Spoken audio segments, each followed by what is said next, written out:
Bismillahirrahmanirrahim. Rabbi shrah li sadri wa yassir li amri wahlul 'uqdatam min lisani yafqahu qawli. Assalamualaikum warahmatullahi taala wabarakatuh. Alhamdulillahilladzi hadana li hadza wa ma kunna linahtadiya laula an hadanallah. Thumma assalatu wassalamu ala نبينا المصطفى محمد صلى الله عليه وسلم. اللهم صل على سيدنا محمد وعلى آل سيدنا محمد.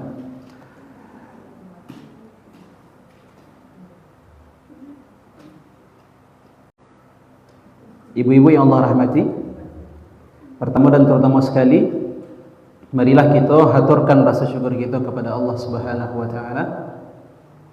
Ialah Allah yang Maha Esa, yang mana tidak ada yang patut kita sembah di atas dunia ini kecuali Allah Subhanahu wa taala. Tidak patung, tidak pula itu cuaca, tidak pula itu pohon, tidak semuanya. Akan tetapi yang patut kita sembah hanyalah Allah Subhanahu wa taala.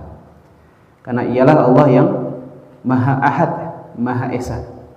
Lalu selanjutnya bersyukur kita kepada Allah yang Maha Rahman dan Maha Rahim, yang berkat kasih dan sayangnya, ibu-ibu saudara, Allah Subhanahu wa taala masih berikan kita kesempatan. Allah Subhanahu wa taala masih berikan kita kesehatan. Allah Subhanahu wa taala masih mengizinkan darah mengalir dalam diri kita, sehingga masih bisa kita beraktivitas seperti biasa. Masih bisa kita beraktivitas sebagaimana mestinya, dan itu semua tidak lepas dari izin Allah Subhanahu wa taala. Itu semua tidak lepas dari Rahman dan Rahimnya Allah, kasih dan sayangnya Allah Subhanahu wa taala. Karena kalau tidak sayang dan kasih Allah kepada kita, ibu-ibu saudara, mungkin di rumah sakit kita gini, mungkin di rumah saja kita tabariang gini. Akan tetapi karena Allah Subhanahu wa taala masih sayang, Allah Subhanahu wa taala masih Maha Pengasih, Allah berikan kesehatan kepada kita, Allah berikan rezeki kesempatan yang tidak semua orang mendapatkannya. Lalu selanjutnya bersyukur kita kepada Allah yang Maha Ar-Razzaq, yang Maha memudahkan rezeki kita. Lalu selanjutnya kita bersyukur kepada Allah Subhanahu wa taala yang Maha Ghafur dan yang Maha Ghaffar. Itu Allah Subhanahu wa taala Maha Pengampun, ibu-ibu saudara. Apa tanda Allah Maha Pengampun?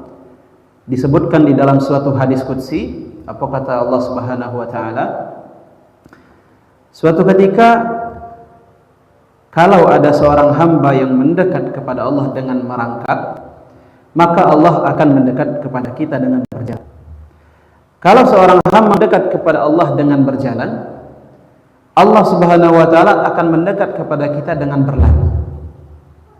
Kalau seorang hamba tersebut mendekat kepada Allah dengan berlari, maka Allah lebih cepat daripada itu. Lalu dikisahkan, kalau seorang hamba tersebut datang kepada Allah Subhanahu wa taala membawa di punggungnya dosa yang sebesar bumi, ibu-ibu. Lalu ia meminta ampun kepada Allah Subhanahu wa taala, maka niscaya Allah Subhanahu wa taala akan datang dengan ampunan yang lebih besar daripada bumi tadi. Ini menunjukkan, ibu-ibu, Allah Subhanahu wa taala Maha Pengampun. Apa kata Allah? La taqnatu min rahmatillah. La taqnatu min rauhillah. Janganlah kalian semua wahai manusia, janganlah engkau semua wahai manusia yang memiliki iman, memiliki Islam di dalam hati, memiliki iman di dalam dada, jangan engkau berputus asa dari rahmat Allah. Apa maksud rahmat Allah di situ, ibu-ibu? Yaitu jangan kita berputus asa dari ampunan Allah Subhanahu wa taala. Sesungguhnya Allah itu Maha Pengampun. Akan tetapi satu syaratnya, Bu. Kita mau meminta ampunan kepada Allah. Kita mau bertaubat kepada Allah Subhanahu wa taala. Berapapun dosa yang pernah kita lakukan, akan tetapi kalau kita ingin meminta ampunan kepada Allah, bertaubat kepada Allah, menyesali perbuatan-perbuatan yang telah kita lakukan, niscaya dosa sebesar apapun, dosa sebanyak apapun, seperti yang dikisahkan di dalam hadis tadi, dosanya segadang bumi, Bu. Data bayang kita bara dosa sagana bumi ibu. Sedangkan payakum buah saja laweh rasanya ibu. Akan tetapi ikut dosanya sebesar bumi. Walaupun dosa sebesar bumi, meminta ampun kita kepada Allah Subhanahu wa taala, Allah datang kepada kita dengan ampunan yang lebih besar daripada bumi tersebut. Intinya satu, yaitu kita meminta ampunan kepada Allah Subhanahu wa taala. Sio-sio perbuatan kita, sio-sio dosa-dosa kita tidak diampuni kalau kita tidak meminta ampunan kepada Allah Subhanahu wa taala. Orang-orang yang tidak meminta ampunan kepada Allah Subhanahu wa taala, merasa dirinya baik-baik saja, ibu-ibu, itu adalah orang-orang yang sombong. Orang-orang yang tidak tahu diri. Orang-orang yang tidak tahu diri, orang-orang yang sombong. Karena seorang hamba yang beriman, yang merasa dirinya penuh dengan dosa kepada Allah Subhanahu wa taala, itu akan meminta ampunan kepada Allah Subhanahu wa taala. Ibu yang Allah rahmati, selanjutnya kita berselawat kepada Nabi Muhammad sallallahu alaihi wasallam. Allahumma salli ala sayyidina Muhammad wa ala ali sayyidina Muhammad. Karena tidaklah satu hal ibu-ibu yang kita butuhkan nanti di akhirat, yang kita butuhkan nanti di padang mahsyar, tidak lain dan tidak bukan adalah syafaat dari Rasulullah sallallahu alaihi wasallam. Ketika tidak ada satupun bantuan yang akan kita dapatkan di padang mahsyar nanti, satu hal yang umat Nabi Muhammad memilikinya. Umat Nabi Muhammad itu spesial di antara umat-umat yang lain, ibu-ibu. Di antara umat Nabi Musa, umat Nabi Isa, umat Nabi Nuh, dan umat Nabi-Nabi yang lain, apa istimewanya, ibu-ibu? Rasulullah menyimpan satu untuk kita di akhirat nanti. Rasulullah menyimpan satu untuk kita di padang mahsyar nanti, di saat manusia diadili oleh Allah Subhanahu wa taala, yaitu Rasulullah menyimpan syafaat untuk para umatnya. Rasulullah menyimpan syafaat untuk para pengikutnya hingga akhir zaman. Maka berdoa kita ibu-ibu saudara, semoga Allah Subhanahu wa taala mentakdirkan kita sebagai seorang hamba yang mendapatkan syafaat dari Rasulullah sallallahu alaihi wasallam. Amin ya rabbal alamin. Lagi sehat ibu-ibu? Alhamdulillah. Alhamdulillahirabbil alamin. Bersyukur kita kepada Allah masih diberikan nikmat sehat. Ambonan agak kurang sehat sedikit, agak batuk sedikit. Jadi kalau di tengah-tengah kajian kita agak minum sedikit, enggak apa-apa, ibu? Mohon izin ibu. Alhamdulillah. Pada pertemuan terakhir ibu-ibu, kita sudah membahas tentang surat Al-Ma'un dan juga surat Al-Kautsar. Al-Kautsar itu adalah kita bercerita kemarin tentang suatu telaga atau suatu danau yang ditakdirkan untuk orang-orang yang beriman di akhirat nanti. Lalu kita bercerita juga tentang Al-Ma'un. InsyaAllah hari ini ibu-ibu saudara kita akan membahas dua surat lagi, yaitu yang pertama kita bahas surat Quraisy, yang kedua kita akan bahas surat Al-Fil. Hari ini sepertinya ibu-ibu saudara itu akan kita berfokus tentang sirah nabawiyah. Sirah nabawiyah, yaitu cerita tentang kehidupan pada masa Nabi Muhammad sallallahu alaihi wasallam. Itu surat Quraisy. Lalu surat Al-Fil itu akan membahas sirah ketika Nabi Muhammad SAW belum lahir. Kalau surat Quraisy itu ketika Nabi Muhammad SAW sudah lahir. Dan kalau surat Quraisy waktunya dua ibu-ibu. Yang pertama adalah ketika Rasulullah belum lahir. Lalu ada juga ceritanya ketika Rasulullah sudah lahir. Akan tetapi kalau surat Al-Fil itu waktunya adalah ketika Rasulullah SAW belum lahir ke muka bumi. InsyaAllah pertama-tama kita akan mulai dari surat Quraisy.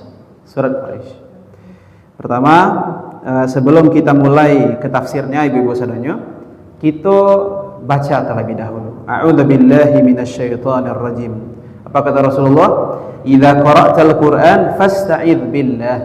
Kalau engkau manusia membaca Al-Quran, fasta'idz billah, mulailah dengan berta'awuz kepada Allah. Idza qara'tal Qur'an fasta'idz billah, yaitu a'udzu billahi minasyaitonir rajim. A'udzu billahi minasyaitonir rajim.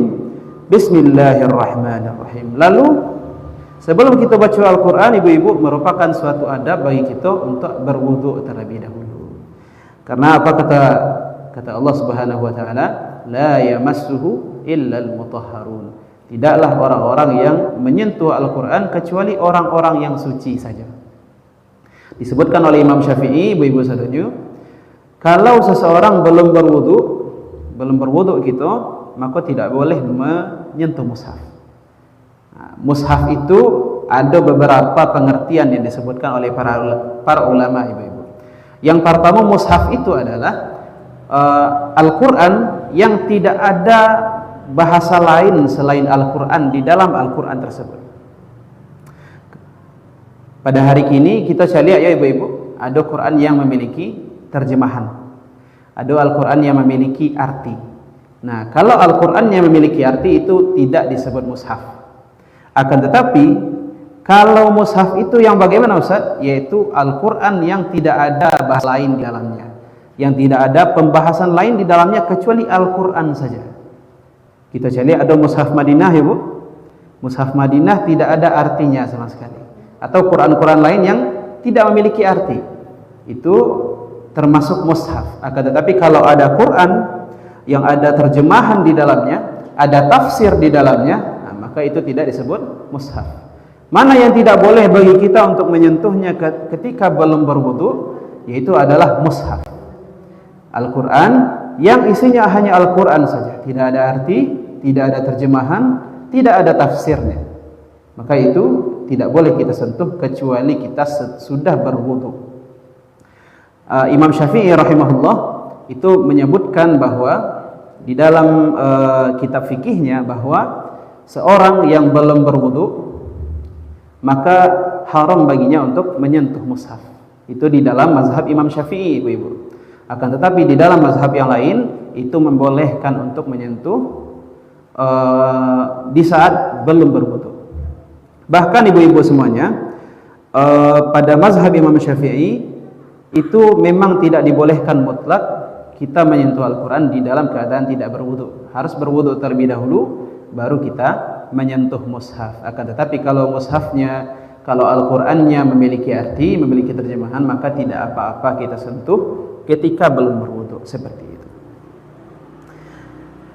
Apa kata Rasulullah SAW, Iqra'ul Quran fa innahu ya'ti yawmal qiyamah syafi'an li ashabi. Sebelum kita mulai ibu-ibu, perlu kita garis bawahi, perlu kita ingat bahwa orang-orang yang mengkaji Al-Quran, Iqra'u Al-Quran, kata Rasulullah, bacalah Al-Quran, fa innahu, Iqra'ul Quran tadi artinya tidak hanya bacalah Quran saja, akan tetapi kajilah tafsirnya, tadabburi Al-Quran tersebut. Baca, iya, bermuamalahlah dengan Al-Quran, dalami Al-Quran tersebut. Maka ketika kita sudah mengamalkan Iqra'u Al-Quran fa innahu ya'ti yaumal qiyamah, maka Al-Quran tersebut nanti di yaumal qiyamah, di hari kiamat, di padang mahsyar nanti, di hari akhirat nanti, ya'ti yaumal qiyamah syafi'an. Ini yang menarik ibu, syafi'an, memberikan syafaat bagi li ashabi, bagi orang-orang yang membacanya, bagi sahabatnya. Siapa itu sahabat Al-Quran ibu-ibu? Yaitu yang mengkaji tafsir di atas dunia, yang mengkaji Al-Quran di atas dunia, yang membaca setiap hari Al-Quran di atas dunia.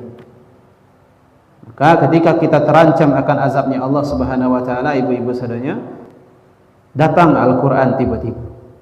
Pada saat itu manusia heran, apa ini? Siapa ini? Disebutkan, akulah Al-Quran yang engkau baca, yang engkau kaji tafsirnya, yang engkau dalami semasa di dunia dahulu. Maka Iqra'u Al-Quran, beruntung kita menjadi ahli Al-Quran, ibu-ibu saudari. Beruntung kita dekat dengan Al-Quran. Maka jangan kita biarkan rumah kita kosong dari Al-Quran, karena rumah yang tidak dibacakan Al-Quran di dalamnya itu seperti rumah yang suram, seperti pemakaman, ibu-ibu saudara, seperti pemakaman rumah yang tidak dibacakan Al-Quran di dalamnya.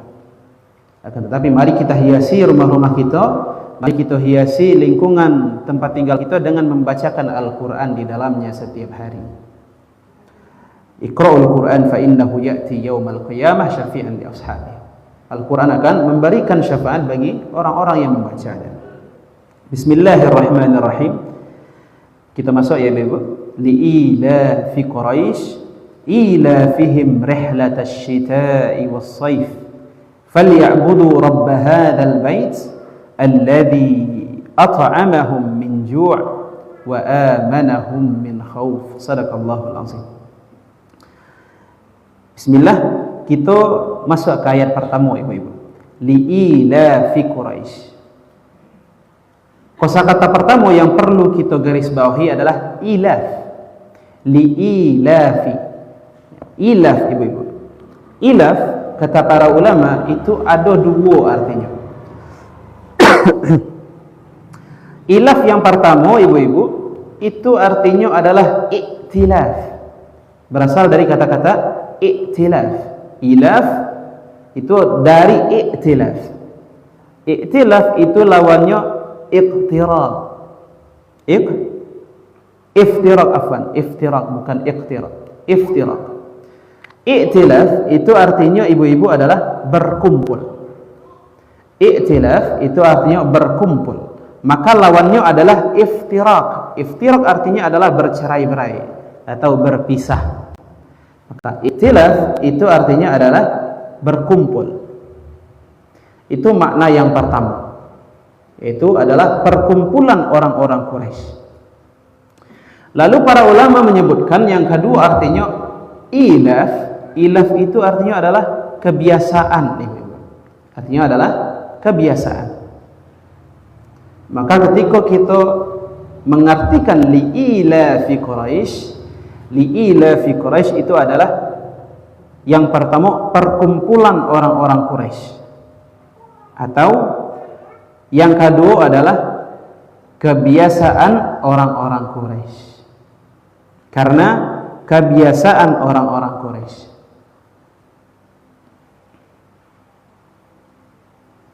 Kalau kita membahas tentang Quraisy, Ibu-ibu, Quraisy itu adalah nama suatu suku, nama suatu kabilah di Makkah, yang mana Quraisy ini sangat terkenal, Ibu-ibu. Quraisy ini sangat terhormat di Makkah, sangat dipandang oleh masyarakat. Nabi Muhammad SAW, Nabi kita itu seorang Quraisy, Ibu-ibu. Seorang Quraisy, berasal dari suku yang terhormat. Kalau ibaratkan kita, Ibu-ibu, itu bangsawan, aristokrat, Ibu-ibu. Nabi Muhammad itu orang terpandang, orang dari suku Quraisy.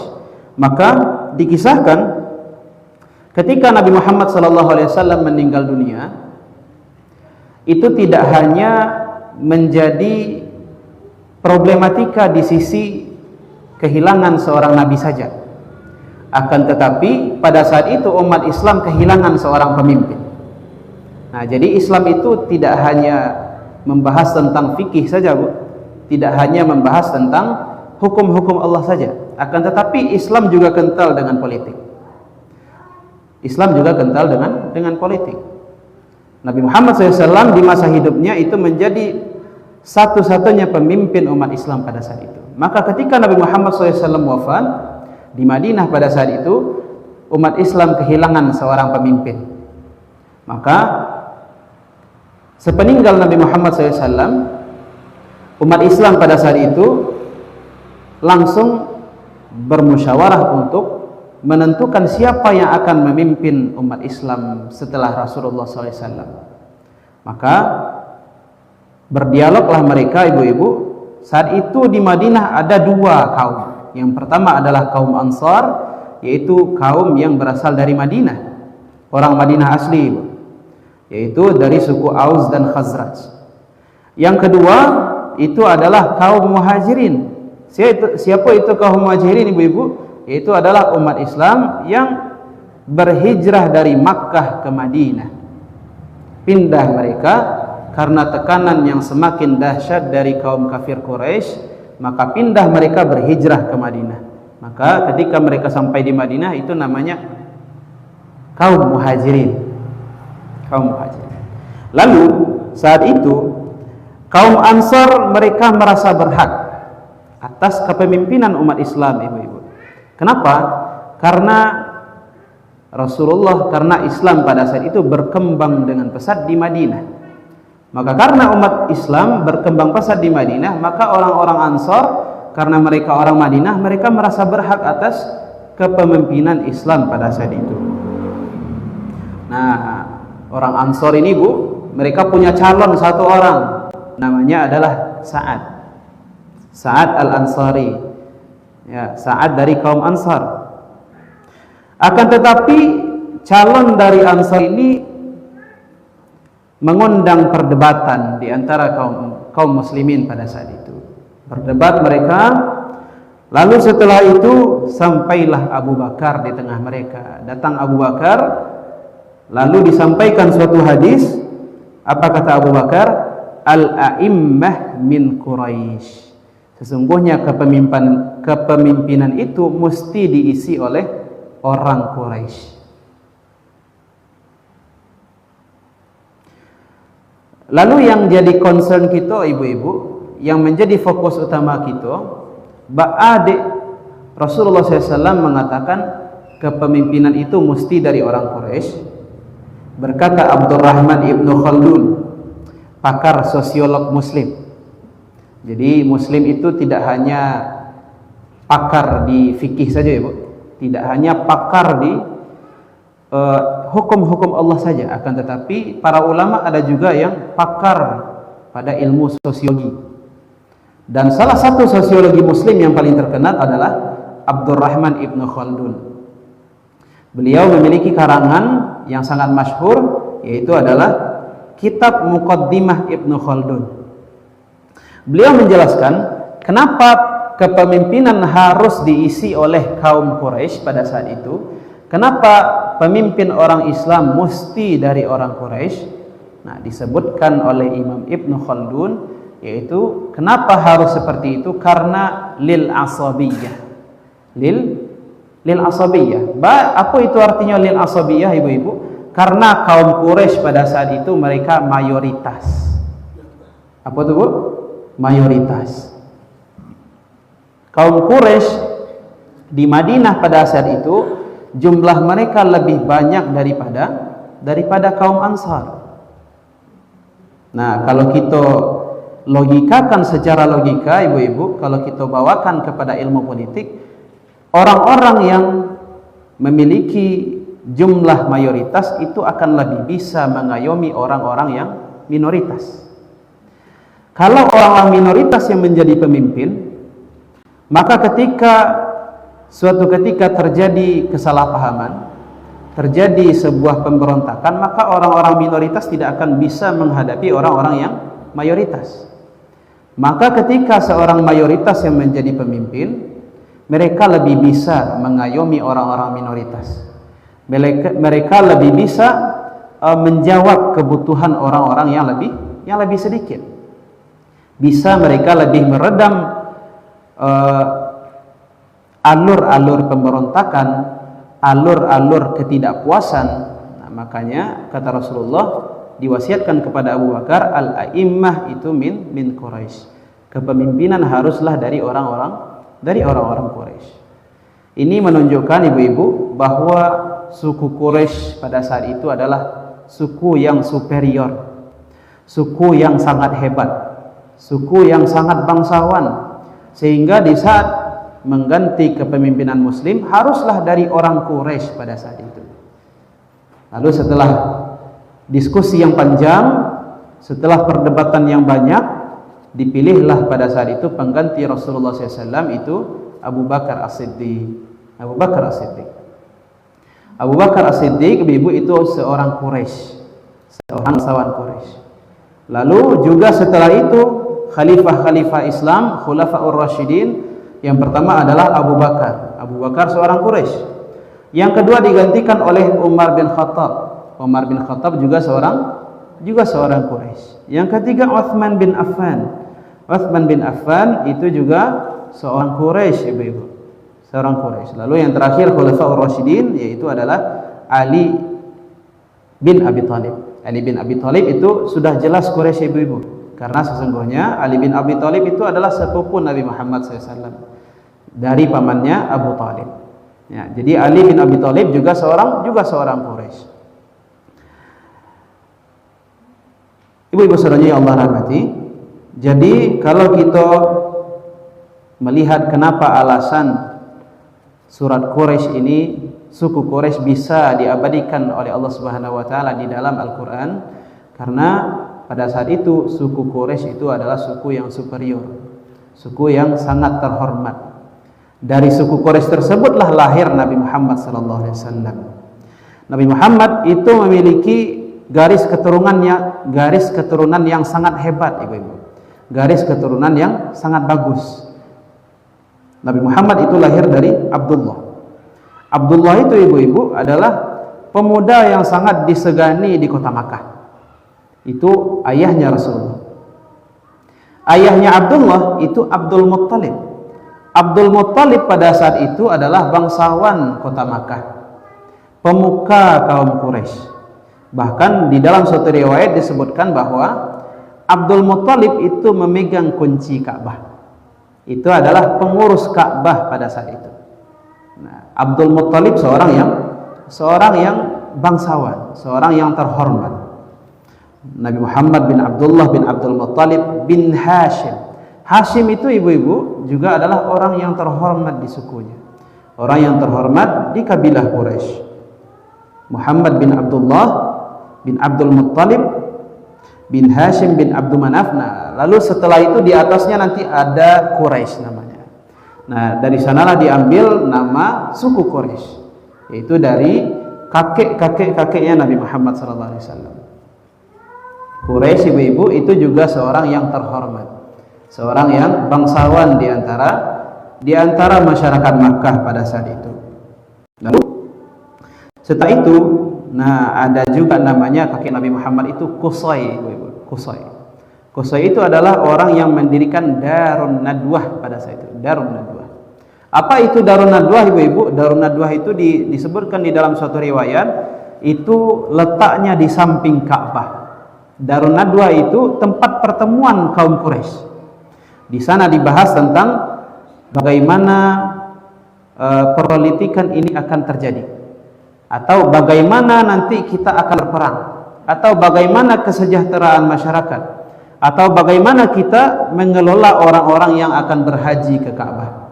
Nah, Darun Nadwah itu didirikan oleh Qusay.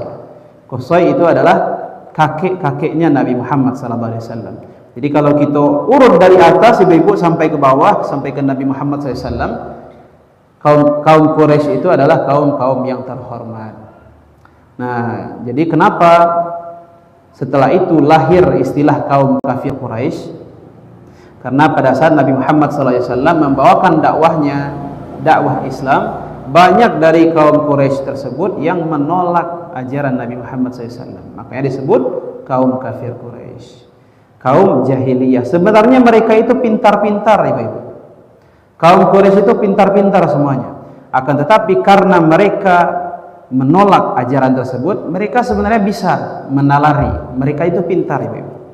Ini sebenarnya ajarannya benar. Ajarannya langsung dari Allah Subhanahu wa taala. Akan tetapi karena mereka sombong, karena ada kepentingan di belakangnya, jadi mereka tidak mau menerima Islam sebagai agama yang baru datang kepada mereka. Ibu-ibu yang Allah rahmati, ayat yang pertama, li'ila fi Quraisy. Sedikit kita bercerita tentang Quraisy tadi, ibu-ibu. Li'ila fi Quraisy, kebiasaan orang-orang Quraisy atau perkumpulan orang-orang Quraisy. Ayat yang kedua, ila fihim rihlatasy syita'i was-shaif. Apa itu kebiasaan orang Quraisy yang diceritakan oleh Allah Subhanahu wa taala? Ila fihim, kebiasaan mereka rihlatasy syita'i was-shaif, untuk melakukan perjalanan pada musim dingin dan pada musim panas. Ustaz, apakah ada musim dingin di Makkah, Ustaz? Kan padang pasir tuh. Jawabannya la, ibu-ibu. Jadi di tanah Makkah itu, di Arab Saudi, itu sampai musimnya bahkan. Yang pertama adalah faslus syita. Faslus syita adalah musim dingin. Kalau ibu-ibu yang ala pernah umroh, mungkin umrohnya sekitar bulan-bulan November sampai bulan Februari, itu dingin, Ibu. Itu sedang musim dingin. Aku banyak dari teman-teman ambo ibu-ibu menyarankan umroh itu bagusnya pas musim dingin, bulan November sampai bulan Februari, karena panasnya tidak terlalu begitu menyengat. Musim dingin sampai di Madinah itu, Bu, cuaca paling dingin adalah sampai bisa pagi-pagi itu 1 derajat, 1 derajat, saking dinginnya. Jadi di Saudi Arabia itu ada 4 musim, ibu-ibu. Yang pertama adalah faslus syita, musim dingin. Yang kedua adalah faslus saif. Faslus saif adalah musim panas, musim panas. Yang ketiga faslul kharif.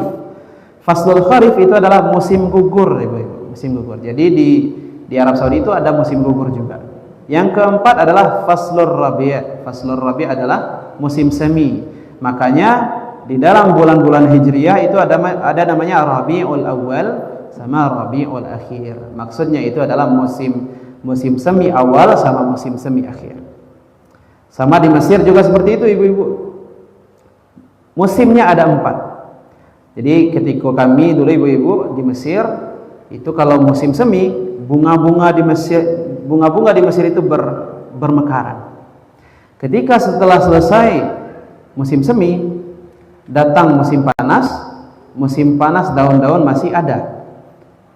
Saat tiba faslul kharif, musim gugur, semua daun-daun di Mesir itu berguguran, ibu-ibu. Tinggal rantingnya saja. Lalu setelah itu terjadilah faslus syita atau musim dingin. Bahkan ibu-ibu semuanya, di Palestina itu di Jazirah Arab, bahkan di Palestina itu turun salju.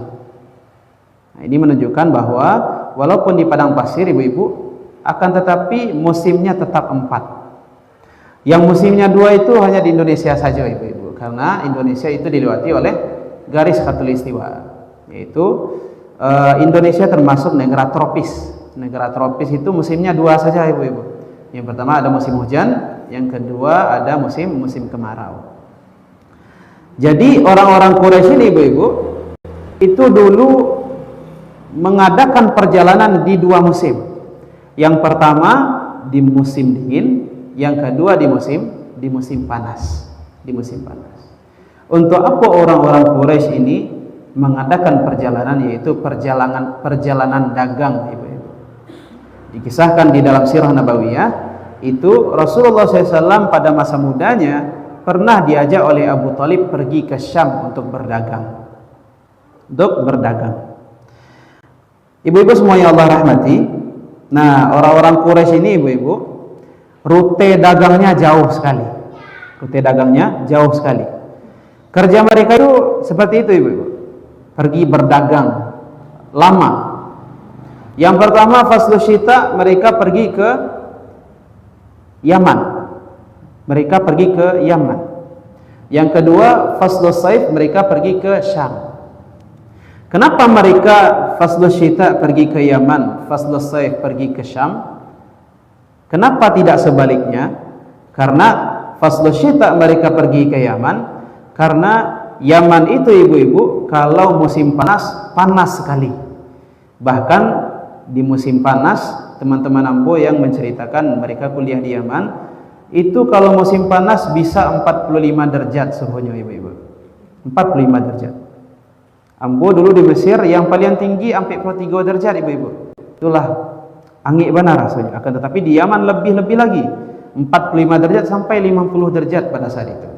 Maka karena orang-orang Makkah, orang-orang Quraisy ini tidak tahan panas, makanya orang-orang tersebut pergi ke Yaman di saat faslus syita, di saat musim dingin. Karena di Yaman pada saat itu tidak terlalu panas. Tidak terlalu panas. Lalu kenapa mereka pergi ke Syam di faslus saif, di musim panas? Karena musim panas di Syam itu tidak terlalu panas. Bahkan kalau mereka pergi pada musim dingin ke Syam, di Syam itu dingin, ibu-ibu, kalau musim dingin. Nah, mereka mengadakan perjalanan itu 2 kali, 6 bulan ke bawah, 6 bulan ke atas. Bahkan ibu-ibu saudara, Dikisahkan oleh para ulama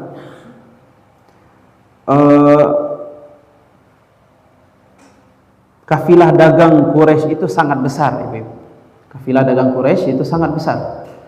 Bahkan dikisahkan oleh para ulama, saking besarnya kafilah dagang Quraisy itu tidak kurang dari 50.000 dinar.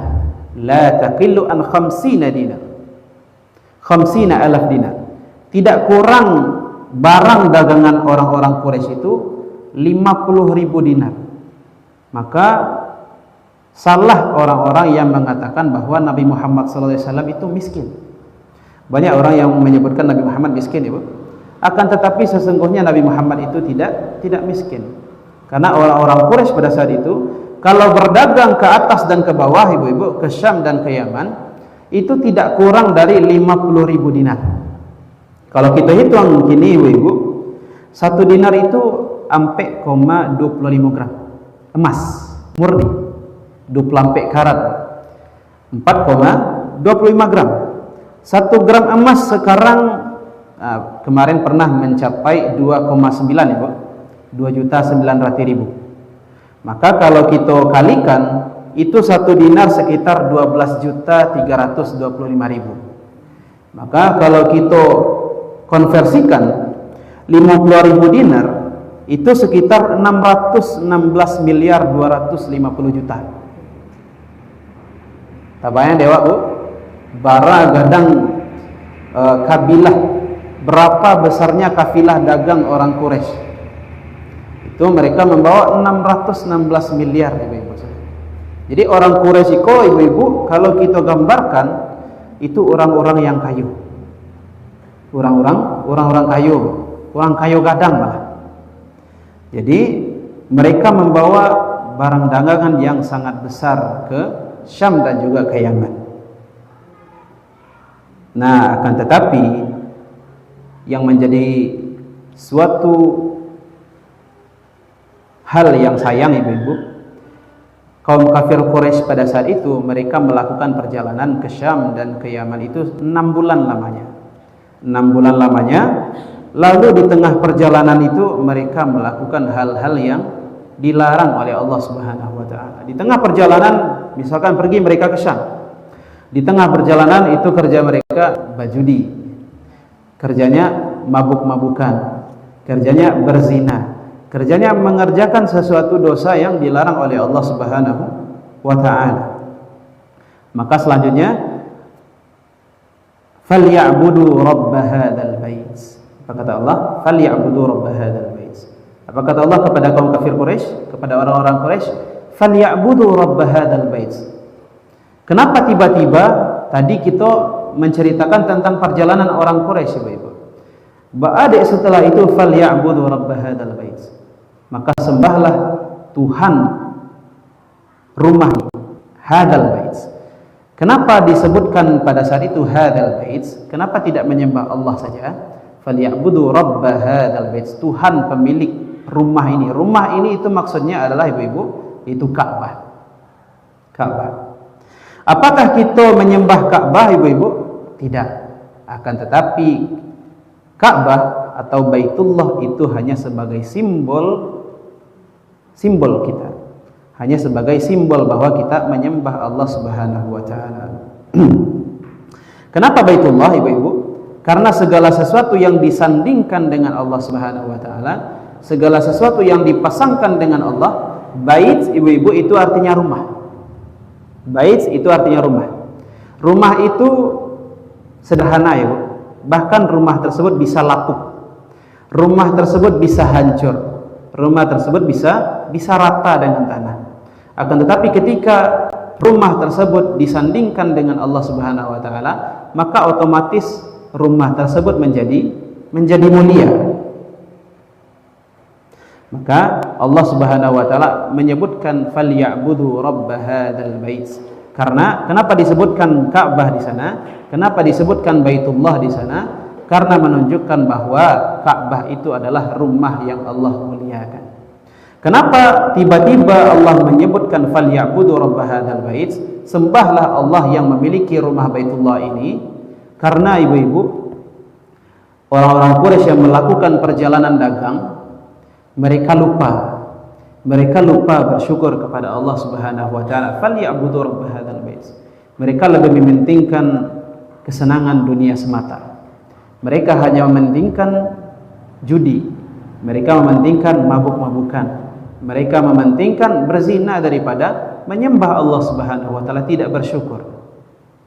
Lalu allazi at'amahum min ju', allazi at'amahum, yaitu Allah yang memberikan kita makan di saat kita ju', di saat kita lapar. Wa amanahum min khauf, dan Allah lah yang memberikan keamanan bagi orang-orang Quraisy tersebut ketika mereka dalam keadaan takut.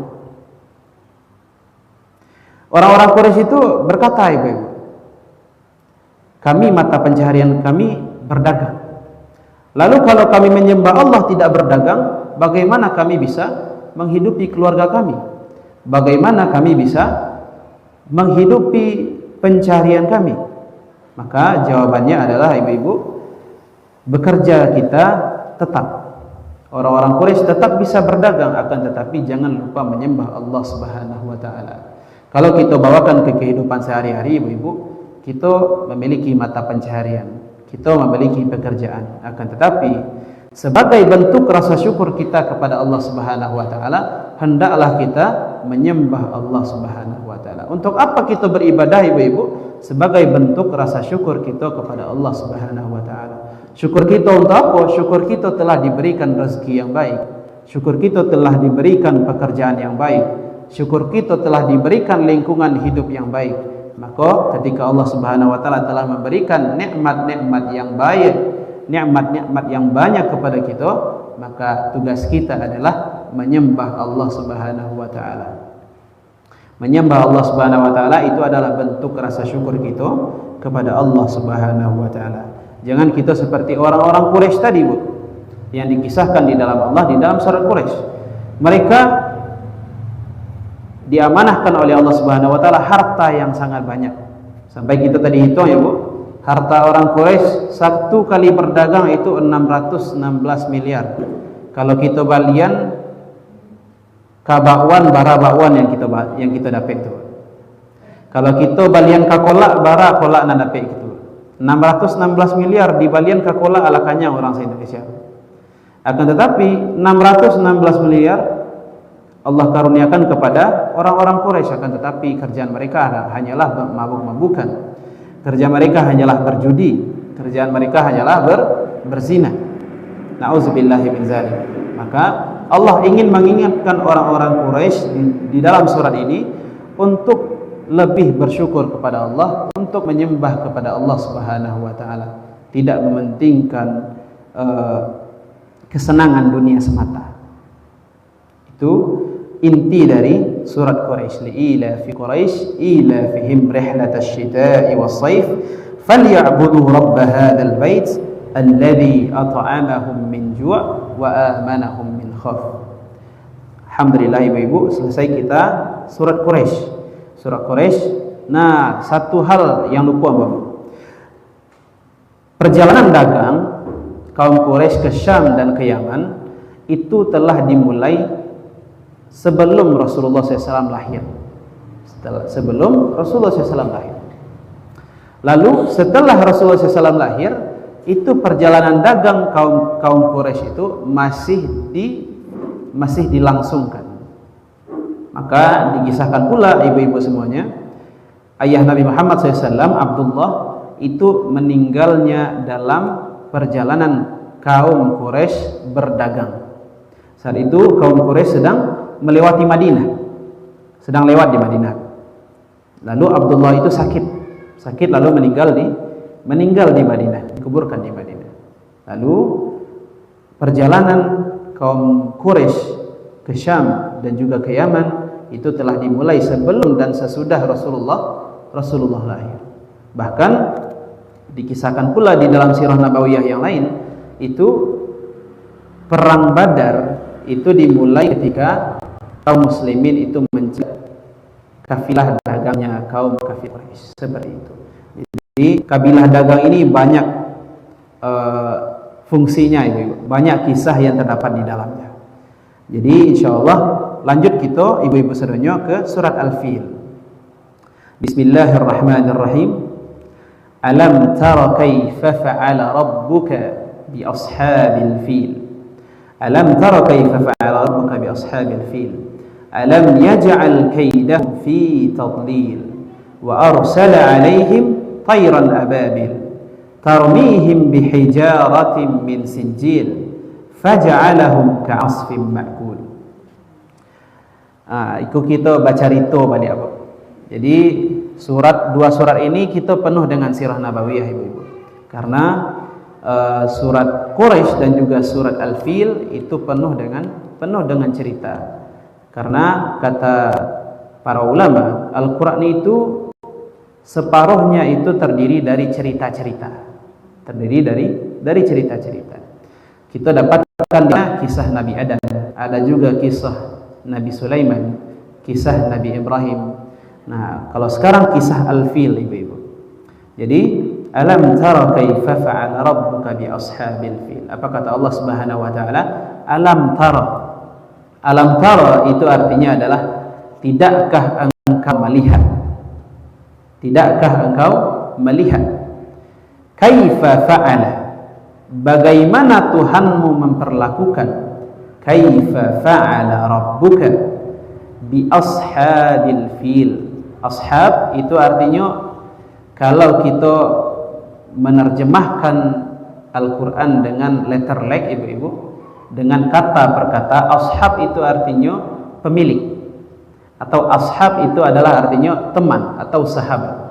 Tapi ashabul fil atau ashabil fil itu artinya adalah orang-orang yang memiliki gajah atau orang-orang yang memiliki gajah atau pasukan bergajah di sini ibu-ibu. Al-fil itu artinya gajah.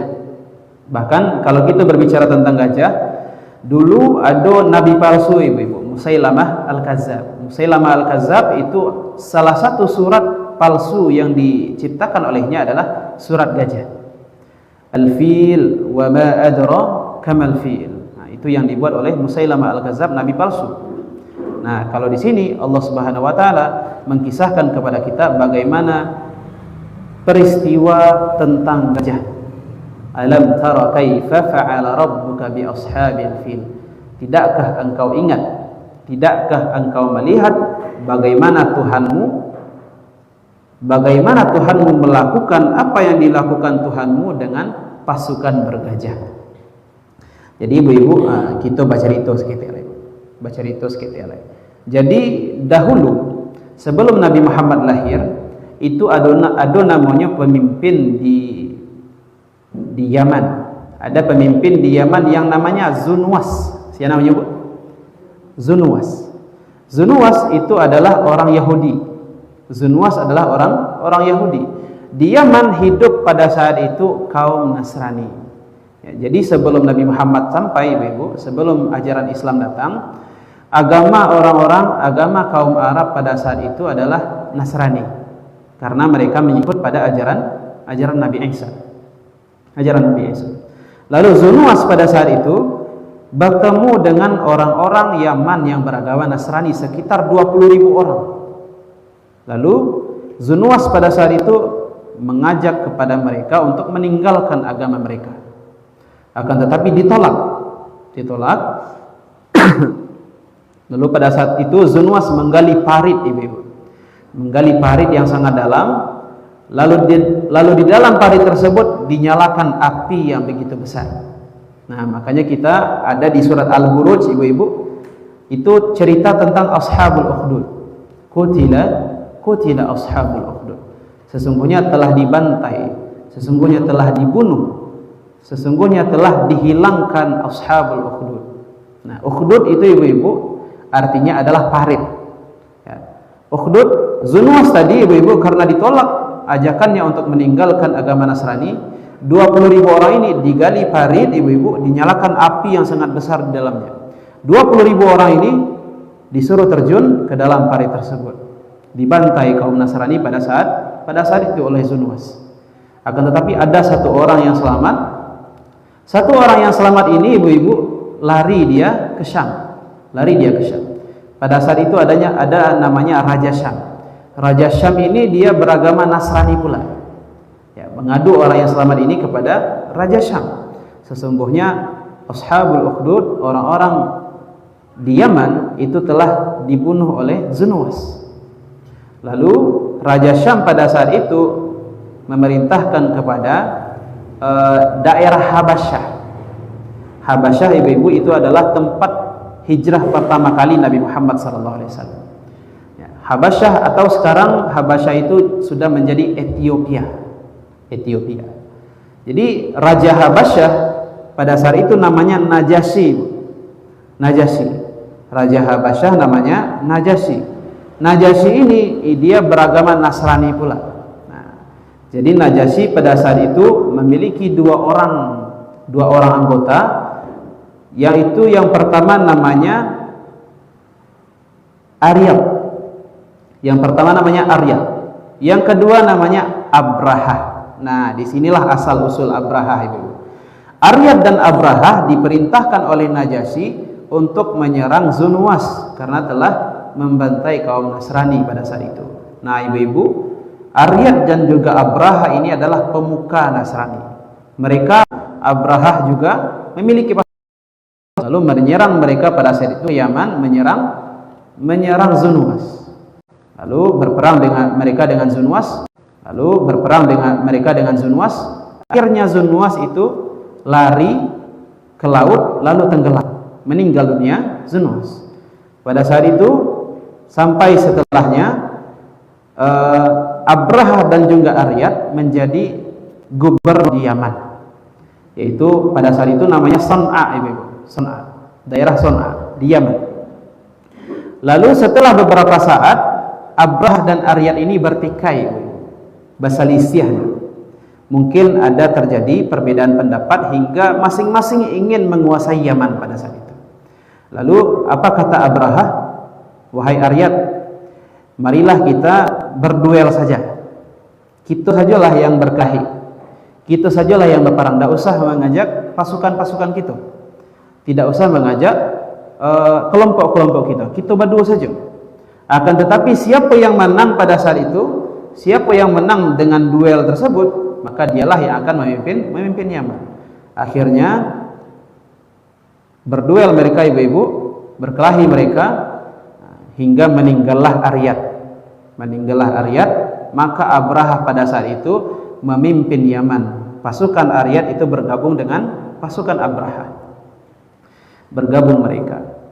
Lalu berita ini sampai ke Raja Syam, ibu-ibu. Tidak senang Raja Syam dengan perbuatan Abraha. Akan tetapi Abraha ini karena licik, ibu-ibu.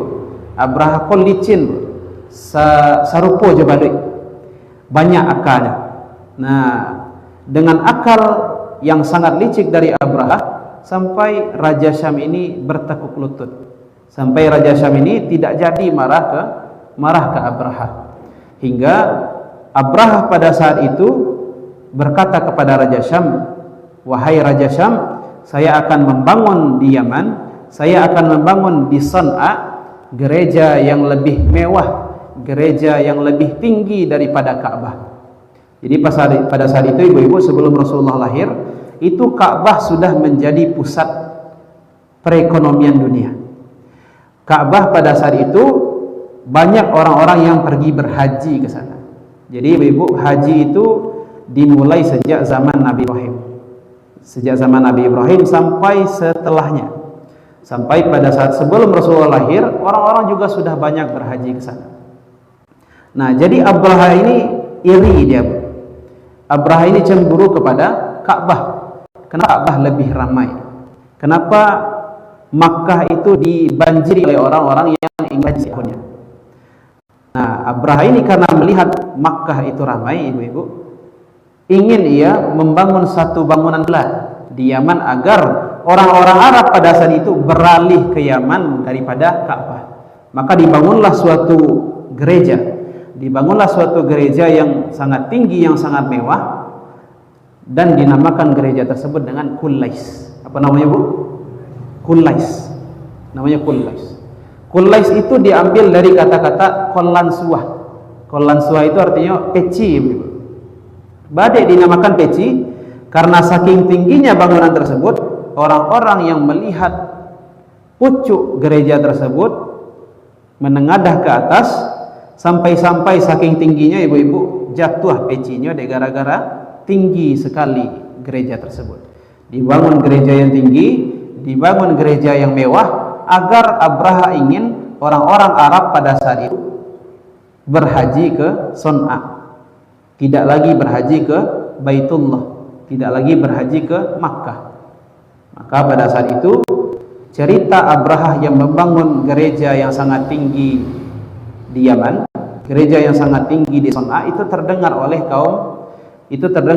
kabilah Arab, terdengar oleh orang-orang Arab ibu-ibu, sehingga jengkel orang Arab. Sombong mana Abraha, dibangun pula gereja yang sangat tinggi untuk menyaingi Makkah, untuk menyaingi Baitullah. Nah, saking marahnya orang-orang Arab ibu-ibu, ada satu orang yang berasal dari Bani Kinanah. Bani Kinanah itu berasal dari kota Makkah ibu. Berangkat dia ke Yaman, berangkat dia ke Son'a, berangkat dia untuk pergi ke Kullais tadi. Nah, di saat dia sudah berangkat ke Kullais pada malam hari, mengendap-endap orang yang dari Kinanah ini ibu-ibu, mengendap-endap pada malam hari, masuk beliau ke Kullais. Nah, saking marahnya karena Abraha menyebarkan berita tersebut, orang-orang dari Kinanah ini, maaf ibu-ibu ya, buang air dia di dalam Kullais tersebut, dikotori Kullais tersebut dengan kotoran. Hingga pada saat itu, pada pagi harinya, terlihat oleh Abraha, marah besar Abraha ibu-ibu, marah besar. Lalu saat itu bersumpah Abraha, saya bersumpah akan menghancurkan Ka'bah, saya bersumpah akan menghancurkan Ka'bah. Maka pada saat itu Abraham mengumpulkan pasukan ibu-ibu, dikumpulkan pasukan oleh Abraha pada saat itu, sampai pasukan Abraha ini mencapai 60.000 orang. 60.000 orang. Kalau kita cari ibu-ibu, 1.000 orang memenuhi lapangan bola 8 ya Pak. Iko 60.000 orang. 60.000 orang dikumpulkan untuk menyerang Makkah, menyerang Baitullah. 60.000 orang. Dan di antara 60.000 tadi ibu-ibu, ada di dalam riwayat disebutkan bahwa ada 9 ekor gajah. Ada pula riwayat yang menyebutkan ada 10 ekor gajah. Ada pula yang meriwayatkan bahwa ada 12 ekor gajah. Dan Abraha pada saat itu ibu-ibu menunggangi gajah yang paling gadang, yang paling besar. Nama gajah yang paling besar yang ditunggangi oleh Abraha ibu-ibu namanya Mahmud. Nah, jadi kalau ada anak-anak kita yang namanya Mahmud ibu-ibu, itu bukan gajah ibu. Mahmud tadi adalah nama gajah yang ditunggangi oleh Abraha pada saat itu. Nah, bahkan diceritakan di dalam suatu riwayat, gajah-gajah tersebut membawa rantai-rantai yang sangat banyak dan rantai yang sangat besar. Untuk apa rantai tersebut ibu-ibu? Abraha itu berniatnya tidak hanya menghancurkan Ka'bah, tidak hanya hancurkan satu persatu, tidak memukul satu persatu, akan tetapi dia membawa rantai yang besar diseret oleh gajah-gajah tersebut. Dia ingin mencungkil Ka'bah sampai ke akar-akarnya. Saking marahnya Abraha, ingin dicungkil Ka'bah tersebut sampai akar-akarnya, hingga Ka'bah tersebut tidak bisa lagi ke Makkah pada saat itu. Nah,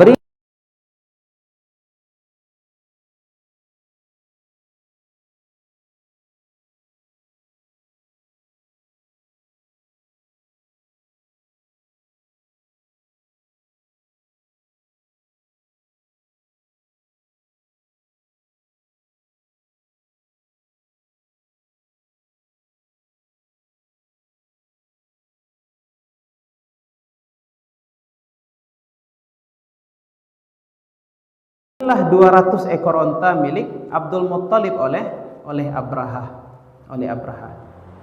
Lalu karena penjarahan yang dilakukan oleh Abraha di Mughammas, itu orang-orang Quraisy marah besar pula ibu-ibu.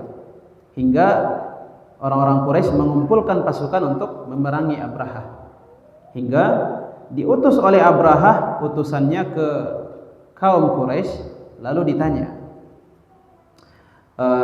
dikatakan oleh utusan Abraha ini, wahai kaum Quraisy, sesungguhnya kami tidak ingin memerangi engkau. Kami hanya ingin menghancurkan Ka'bah saja. Kami hanya ingin menghancurkan Ka'bah saja. Jadi kalau kalian tidak menghalangi kami pun tidak sudi menumpahkan darah-darah engkau, wahai kaum kafir Quraisy, wahai kaum Quraisy, kata mereka. Lalu kata Abdul Muthalib pada saat itu, kami pun tidak ingin berperang dengan kalian sebenarnya. Akan tetapi kami hanya ingin harta kami kembali. Nah, lalu utusan tersebut mengajak Abdul Muthalib untuk bertemu dengan Abraha. Lalu pergilah Abdul Muthalib, ibu-ibu, kakek Nabi Muhammad SAW, menghadap ke Abraha. Nah, jadi pas Abraha bertemu dengan Abdul Muthalib, ibu-ibu, terpesona Abraha dengan Abdul Muthalib. Nampak aura bangsawan Abdul Muthalib. Jadi Abdul Muthalib dikisahkan itu adalah Abdul Muthalib adalah orang yang sangat auranya itu sangat bangsawan sekali, ibu-ibu. Aura kepemimpinan itu terlihat sekali. Jadi ketika Abraha melihat Abdul Muthalib, langsung hormat, langsung dimuliakan oleh Abraha Abdul Muthalib pada saat itu. Jadi dikisahkan Abraha saat itu sedang duduk di singgasananya, ibu-ibu. Saking menawannya Abdul Muthalib, saking bersahajanya Abdul Muthalib, hingga Abraha pada saat itu turun dari singgasananya untuk duduk sejajar dengan Abdul Muthalib karena karisma Abdul Muthalib tadi, ibu-ibu. Nah, Abraha pada saat itu mengira bahwa Abdul Muthalib ingin membela Ka'bah, ingin membela Makkah. Akan tetapi kaget Abraha, ibu-ibu.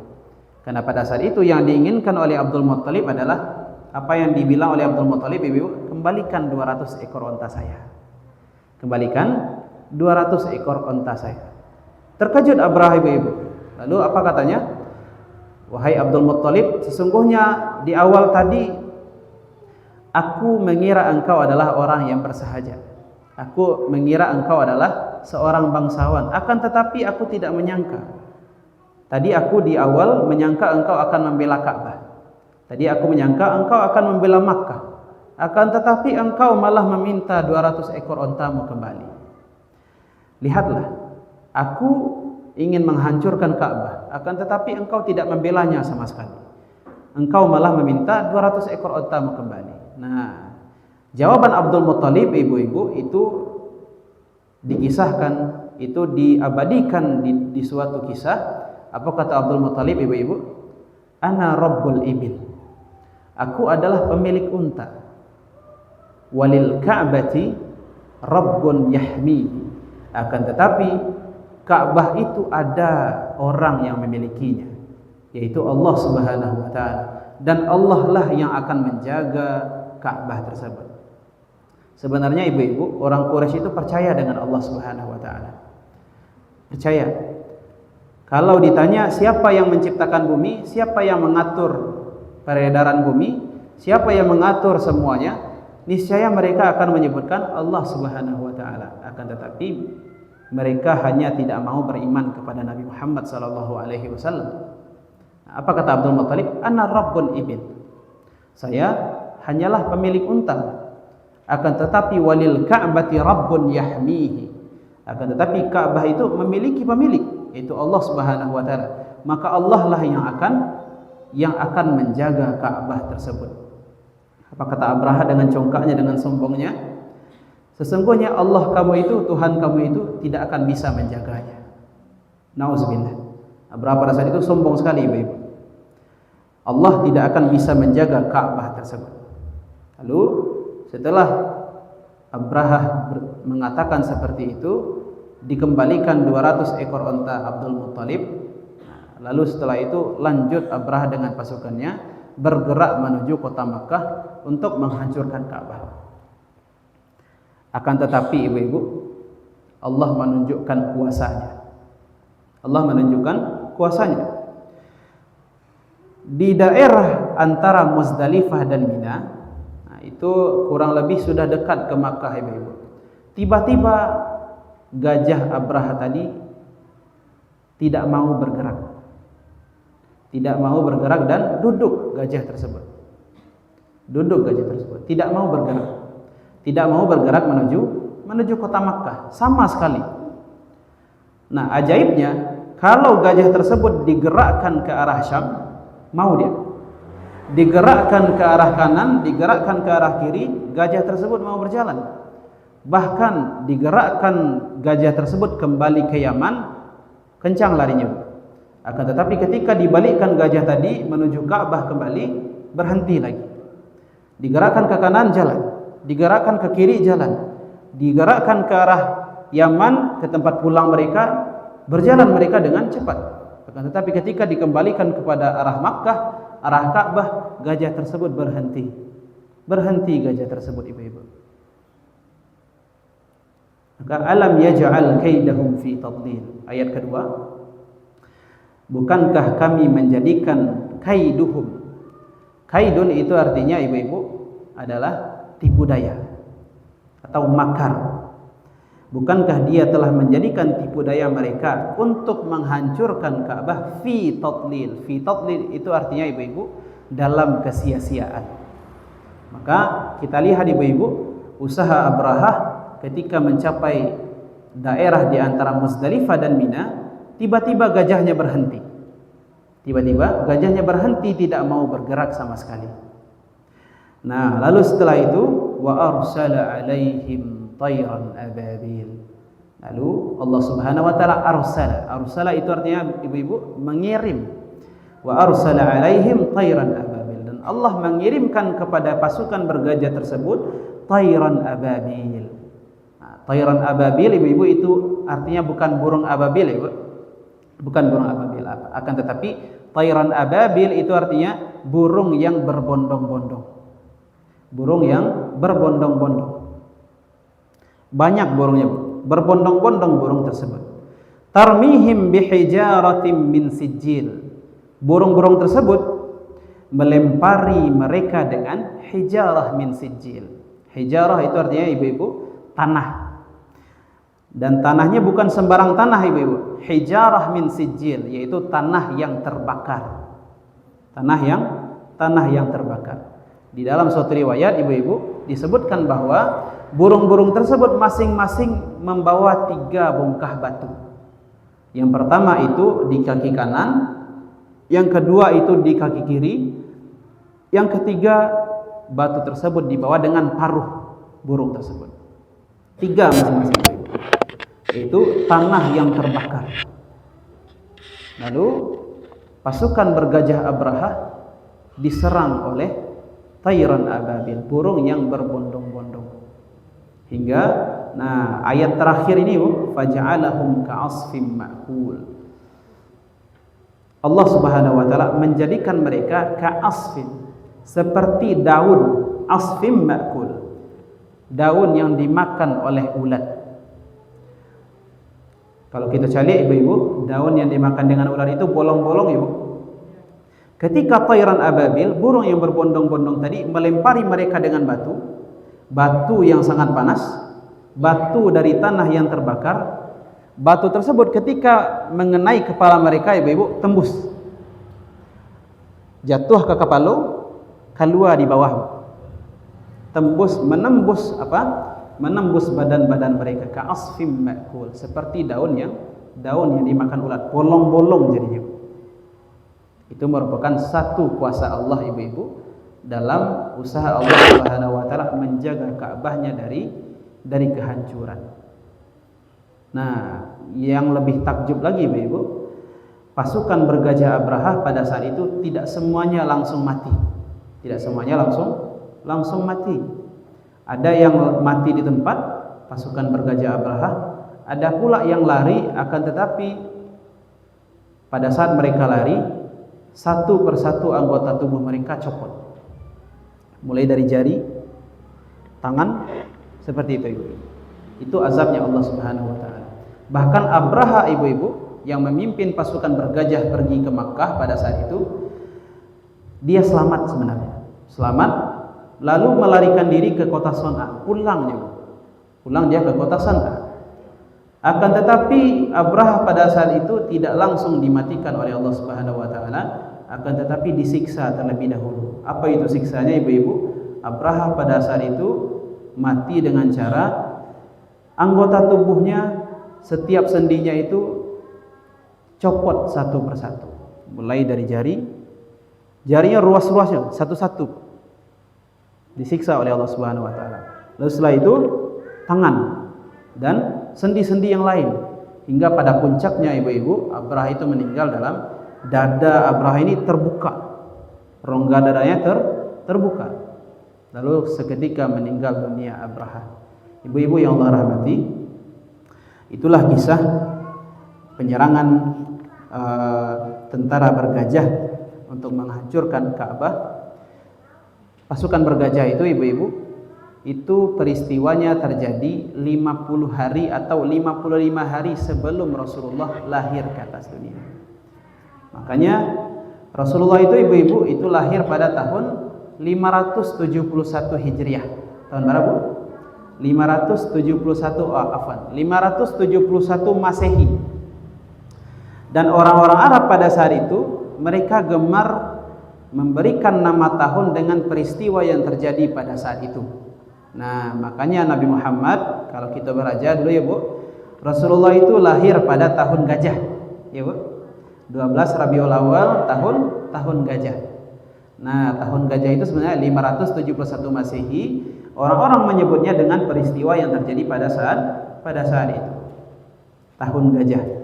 Bahkan satu tahun setelah tahun gajah tersebut, kalau ada yang lahir ibu-ibu, nah misalkan Ambo Ahmad Zahid lahir satu tahun setelah tahun gajah. Nah, jadi orang-orang Arab pada saat itu gemar memberikan nama tahun dengan peristiwa yang terjadi pada saat itu. Rasulullah lahir 12 Rabiul Awal, tahun gajah. Nah, seperti itu ibu-ibu. Jadi ibu-ibu semuanya, Allah Subhanahu wa taala itu Maha Kuasa. Allah Subhanahu wa taala Maha Kuasa. Allah di saat kaum Quraisy itu ibu-ibu di saat penyerangan kota Makkah, di saat Abraha datang dengan pasukan bergajah, mereka semuanya lari ke atas bukit. Kaum Quraisy itu ibu-ibu kosong kota Makkah pada saat itu karena mereka takut dengan pasukan bergajah tersebut. Lari mereka. Tidak ada yang membela Ka'bah, tidak ada yang menjaga Ka'bah. Akan tetapi walau tidak ada di saat kaum Quraisy itu lari menyelamatkan diri, Allah Subhanahu wa taala lah yang menjaga Ka'bah tersebut. Allah bisa melakukan sesuatu sesuai kehendaknya. Begitu pula kalau kita bawakan ke kehidupan sehari-hari ibu-ibu, Allah itu mampu menciptakan, Allah itu mampu membuat situasi yang tidak mungkin menjadi mungkin. Maka kalau kita dalam kesulitan ibu-ibu, kalau kita dalam keadaan yang sukar, kalau kita dalam keadaan yang tidak mungkin rasanya kita hadapi ibu-ibu, maka yang kita lakukan adalah berserah diri kepada Allah Subhanahu wa taala. Karena sesungguhnya Allah lah yang maha penolong. Hanyalah Allah tempat kita meminta. Iyyaka na'budu wa iyyaka nasta'in. Kepada Allah lah kita menyembah, dan hanya kepada Allah kita meminta pertolongan. Kenapa disampaikan dengan lafaz iyyaka ibu-ibu? Di dalam bahasa Arab, lafaz iyyaka itu adalah bentuk pengecualian. Hanya kepadamu, iyyaka, hanya kepadamu saja. Tidak ada ke yang lain. Iyyaka na'budu, hanya kepada Allah lah kita beribadah, wa iyyaka nasta'in, dan hanya kepada Allah lah kita meminta pertolongan. Jadi kalau ada kesulitan di dalam hidup ibu-ibu, kalau ada problematika yang kita hadapi di dalam kehidupan kita bermasyarakat misalnya, atau dengan keluarga-keluarga kita hanya meminta pertolongan kepada Allah Subhanahu wa taala. Ka'bah yang kosong tidak dijaga oleh siapapun masih bisa Allah jaga dengan kuasanya. Apalagi menolong kita, hambanya yang beriman kepadanya. Maka ibu-ibu, di sanalah tauhid kita diuji oleh Allah Subhanahu wa taala.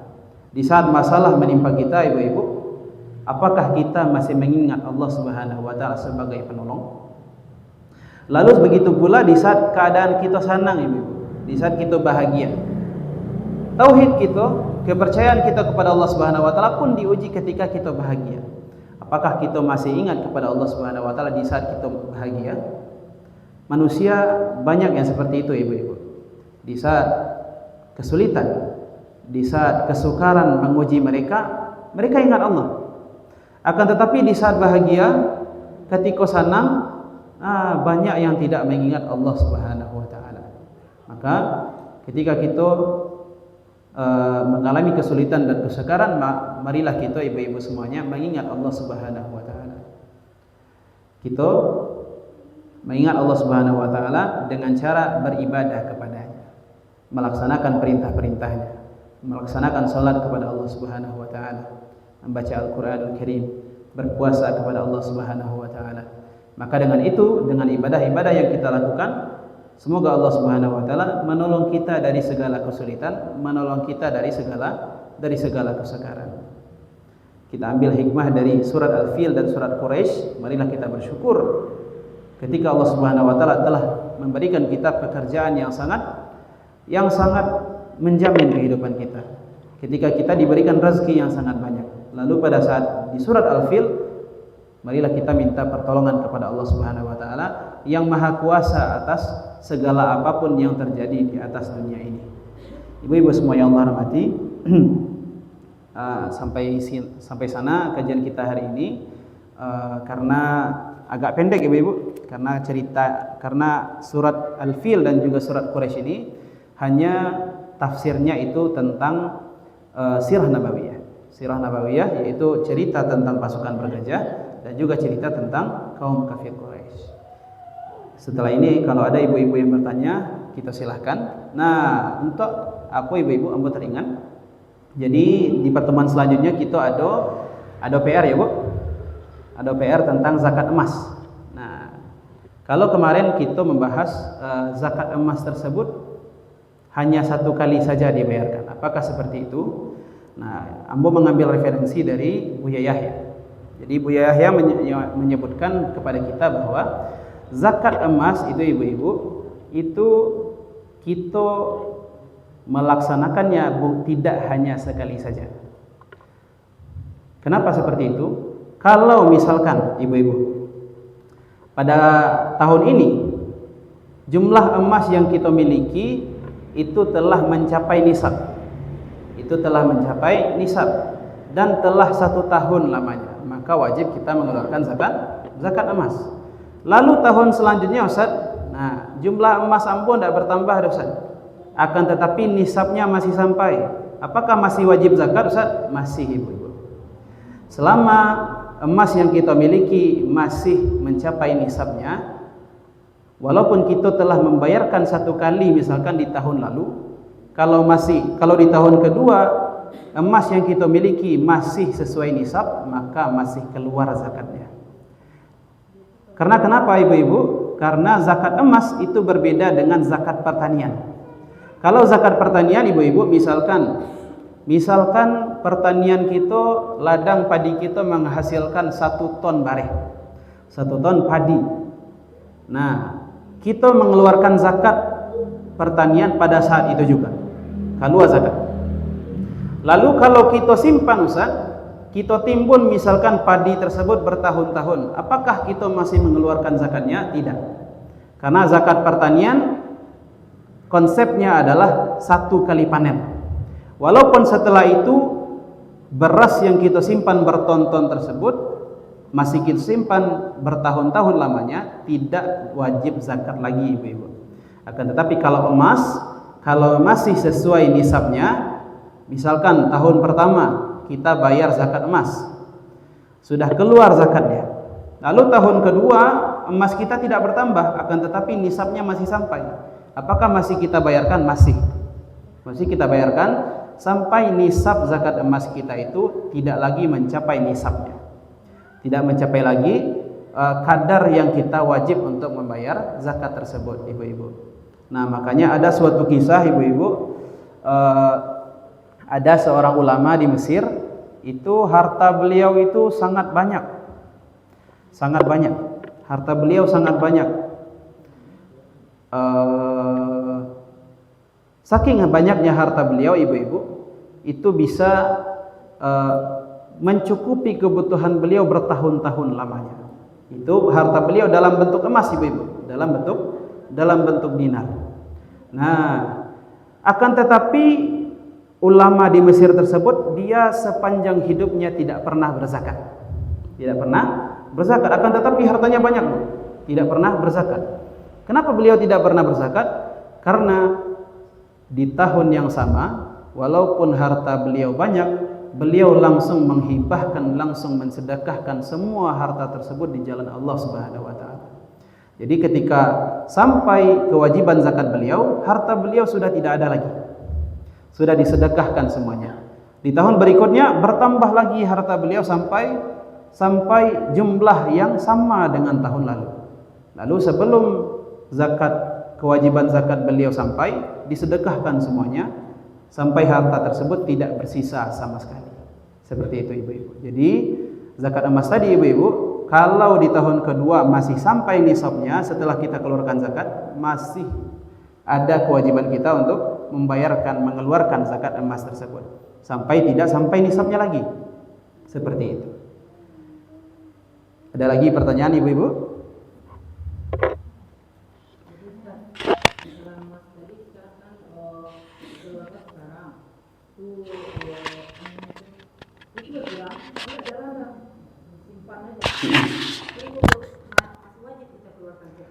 Ya, Bu. Kalau misalkan ibu-ibu, kalau nisabnya masih cukup, itu wajib kita keluarkan di tahun kedua. Akan tetapi kalau misalkan di tahun kedua sudah tidak sampai lagi nisabnya, sudah kurang emas tadi, maka tidak lagi wajib kita mengeluarkan zakatnya. Akan tetapi misalkan ibu-ibu, amih kita banyak, zakat kita tahun pertama, nah tahun keduanya tidak bertambah lagi. Akan tetapi masih sampai nisabnya di tahun kedua tersebut. Ya, yang tersisa tersebut masih sampai nisabnya, maka wajib kita keluarkan zakatnya.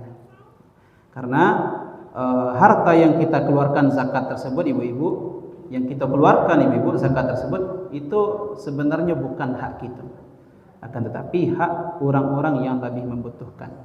Kenapa Allah Subhanahu wa taala mewajibkan bagi kita zakat kalau sudah sampai nisab, ibu-ibu? Itu adalah agar di sekitar kita itu orang-orang bisa menjadi sejahtera pula. Kita bisa membantu orang-orang yang kurang beruntung di sekitar kita. Begitulah Islam mengajarkan tentang konsep berbagi, ibu-ibu.